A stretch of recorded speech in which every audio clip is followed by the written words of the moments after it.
এই যে আমাদের 27টা বাচ্চা মারা গেছে, আরও অন্য আছেন, সেটা টিচার আছে 2 জন, 3 জন গার্ডিয়ান আছে, 1 জন আয়া আছে, সব মিলে 33 জনের মৃত্যুর তালিকা স্কুলে টানায় দেওয়া হয়েছে। আমরা সুষ্ঠু তদন্ত চাই, তদন্ত করে আমরা সুষ্ঠু বিচার চাই।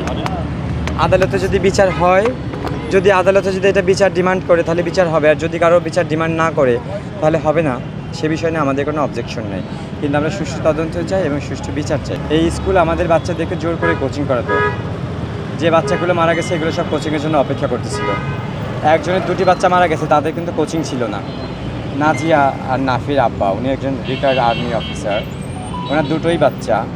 ওনার একটা বাচ্চাকে হচ্ছে নাজিয়াকে হচ্ছে ডিটেনশন দেওয়া হয়েছিল, আটকে রাখা হয়েছিল ক্লাসের পরে।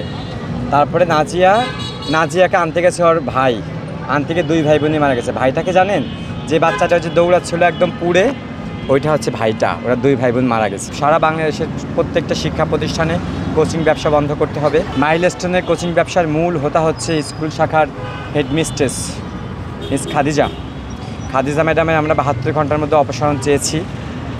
আমরা এখানে শান্তিপূর্ণ মানববন্ধন করতেছি, আপনারা দেখছিলেন। টিচাররা এসে আমাদের গার্ডিয়ানদের গায়ে হাত দিচ্ছে।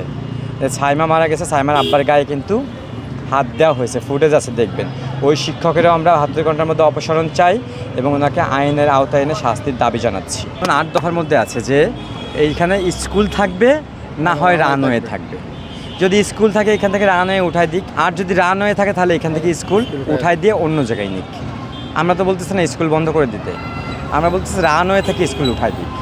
ফেসবুকে দেখছে এই স্কুল নাকি ভুল জায়গায়, এই স্কুল নাকি দিছিল না, মেলা তদবির করে স্কুলটা বানানো হয়েছে। তো এই জন্যই আসলে স্কুলের আমাদের প্রতি এত ক্ষোভ। আজকে আমরা একটা মানববন্ধন করছি না, এই নিউজ হবে, তখন স্কুলের বিরুদ্ধে তদন্ত হবে, এই জন্যই আসলে স্কুল আমাদের বিরুদ্ধে এরকমের ব্যবস্থা নিল। স্কুল কর্তৃপক্ষ কিন্তু আমাদের স্কুলের যে মালিক নুরুন নবী সাহেব, তিনি কিন্তু পরশুদিন আমাদের সাথে বসছিল। উনি বলছে কি আমরা আপনাদের সমস্ত যৌক্তিক দাবির সাথে আছি। তা আমরা আজকে যে দাবিগুলো করছি এটা কোনটা অযৌক্তিক, উনি খণ্ডন করুক। তাহলে উনি আজকে না এসে বাধা দিল কেন? যে সমস্ত শিক্ষার্থীরা এখানে আসছে তাদেরকে জোর করে তুলে নিয়ে গেছে, এখান থেকে ভয়ভীতি দেখাচ্ছে। প্রত্যেকটার পরিবারে ফোন দিয়ে বলছে টিসি দেওয়া হবে। কেন ভাই? আমরা এখানে অযৌক্তিক কিছু বলছি? আমরা কেন আক্রমণ করছি নাকি আক্রমণাত্মক বক্তব্য দিচ্ছি?